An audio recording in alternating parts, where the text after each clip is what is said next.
Fala galera, tudo bem com vocês? Aqui é o João Vitor Hudson, sou um fã de cinema e hoje eu tô aqui para falar de um documentário. Até porque o documentário também é cinema, né? Mas é de um documentário que tá dando muita polêmica por aí.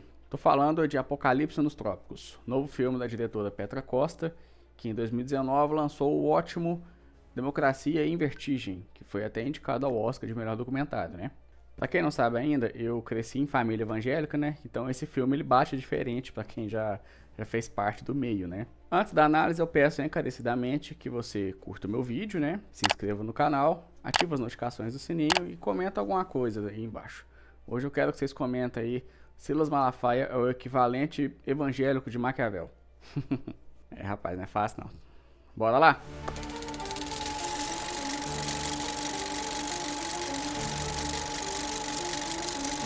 Sinopse. Quando uma democracia termina e uma teocracia começa. Petra Costa investiga o crescente controle exercido por lideranças evangélicas sobre a política brasileira. Essa é a sinopse de Apocalipse nos Trópicos, né? E é fato que lideranças evangélicas têm assumido uma forte influência na política brasileira nos últimos anos, né? Coisa aí de ditar os rumos do Brasil. Mas tem uma coisa que a Petra Costa diz logo no início do filme, é que, na minha visão, diz mais sobre como ela enxerga os evangélicos do que sobre o tema que é realmente proposto no filme, tá? Ela diz que não era familiarizada com o mundo evangélico e parece que ela enxerga isso como se estivesse entrando em um mundo exótico, sabe? Então meio que ela estava bem crua quando começou a gravar Apocalipse nos Trópicos.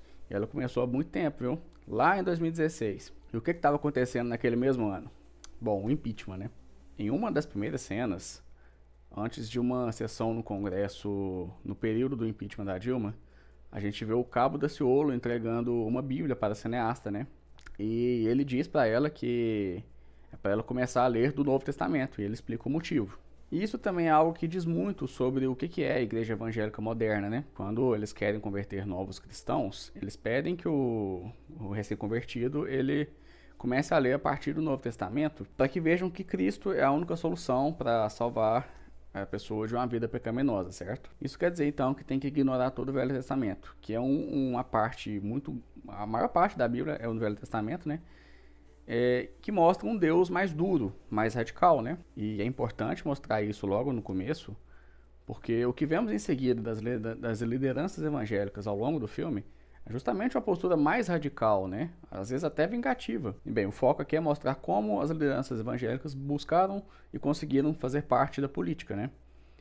E o método que eles usam tá bem longe de ser utilizado no Novo Testamento. Se eu não estou enganado, o personagem com mais tempo de tela é o Silas Malafaia. Ele é quem mais aparece no filme. E é surpreendente como a Petra Costa, né, que é uma mulher pública que ganhou muita repercussão em 2020 com o documentário dela, né, que critica a direita e a extrema-direita no Brasil. É surpreendente como que ela conseguiu ter acessos a esses espaços, né? E, inclusive entrevistando figuras como o Malafaia e o próprio Jair Bolsonaro. Tipo, a Petra Costa, ela consegue mostrar um Silas Malafaia mais humano, né? Por exemplo, tem momento ali que mostra as rotinas dele, além da igreja, mostra ele na casa dele, no escritório dele. Tem um momento até que mostra ele cortando, aliás, um motoqueiro cortando ele no trânsito, ele xingando o cara. Tipo, é até hipócrita às vezes, né? Ela conversa com o Malafaia dentro do avião dele. Tipo, é impressionante como que ela conseguiu acesso a esses espaços. E mesmo que a narração dela pareça insossa em alguns momentos, e ela também vem para explicar algumas situações que não são mostradas no filme, ela também não deixa de mostrar como o Malafaia ele é maquiavélico, né? Ele é sem dúvida um dos maiores pastores, um dos mais influentes no Brasil atualmente, né? Se não for o maior, e o filme mostra como que ele influenciou a chegada de Jair Bolsonaro à presidência, né? Não só a ascensão do presidente que a gente teve, mas também os rumos que o governo dele tomou, o governo fascista dele tomou. Em um momento que é tanto crucial no filme quanto no governo, vemos que o Bolsonaro ele não está conseguindo passar no Congresso a aprovação do ministro do STF, André Mendonça, né?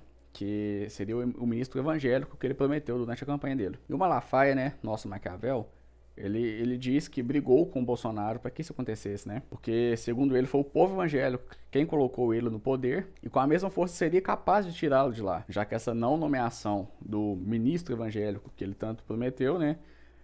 Faria o presidente ficar queimado entre o meio evangélico, né? E é bizarro pensar que o não cumprimento dessa promessa chocaria mais a classe do que a quantidade de absurdos e falta de empatia que foram proferidas pelo presidente no período da pandemia, né? Período esse que é até retratado no documentário, né? E que resultou no Brasil como o segundo país com o maior número de mortes do mundo pela Covid-19. Foram 700 mil mortes. Então, qual a prioridade dos evangélicos bolsonaristas? ênfase nisso, tá? A Petra Costa, ela tenta explicar isso ao longo do filme. Quando criança, eu lembro que durante períodos eleitorais, vez ou outra aparecia algum candidato a prefeito ou vereador na igreja, né? Às vezes tinha casos até de pastores cederem um espaço no púlpito para o candidato falar. Isso normalmente não era bem visto pelos membros da igreja, né?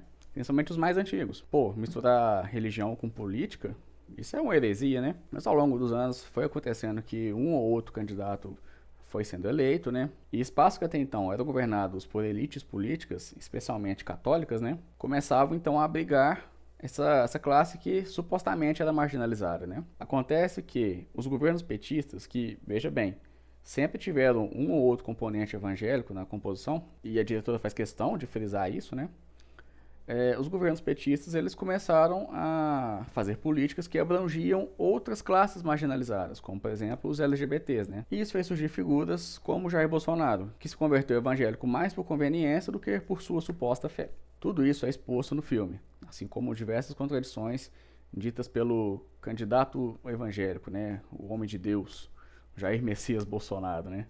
Jesus diz para amar ao próximo como a ti mesmo, certo? Eu não sou mais cristão, não sou mais religioso, mas esse é um dos ensinamentos de empatia mais importantes do mundo, né? E desde criança eu tento seguir esse ensinamento. Nem sempre consigo, mas eu tento. Não é porque eu deixei de ser cristão que eu vou ter que fazer tudo ao contrário, né? Então, se eu, um ateu, sigo um ensinamento que é universal e é cristão, por que Jair Bolsonaro, um fundamentalista religioso e ex-presidente da República, que diz que vai fuzilar a petralhada, que ensina criança a fazer arminha com a mão, por que ele não segue, né?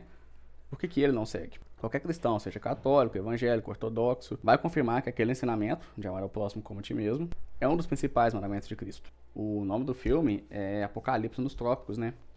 O livro do Apocalipse, cujo significado não significa fim dos tempos, mas sim revelação, deixa várias visões e previsões que foram relatadas pelo apóstolo João, né? Uma delas é a dos falsos messias, né, do anticristo. E a Petra Costa, diretora do filme, que até então alegava ter pouco conhecimento do mundo evangélico, entendeu muito bem que esses Silas Malafaias, Jair Bolsonaros e Edir Macedos da vida, eles são falsos messias. Eles fazem parte desse grupo dos falsos profetas, né? É uma pena que muitos desses evangélicos bolsonaristas ainda não entenderam isso.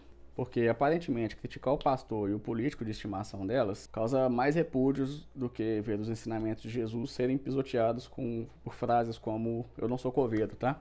Bem, galera, é isso. Meu nome é João Vitor Hudson, sou um fã de cinema e um ex-evangélico, né? E fico por aqui. Se você tiver gostado desse vídeo, eu peço encarecidamente que você deixe o seu like, tá? Se inscreva no canal, ativa o sininho para receber as notificações de vídeos novos e comenta aí embaixo se você concorda comigo, discorda de mim. Se você quiser me xingar nos comentários também pode, eu entendo. Também se quiser dar alguma sugestão, enfim, qualquer palavra é bem-vinda aqui embaixo. No mais é isso mesmo. Um forte abraço e até logo. Tchau!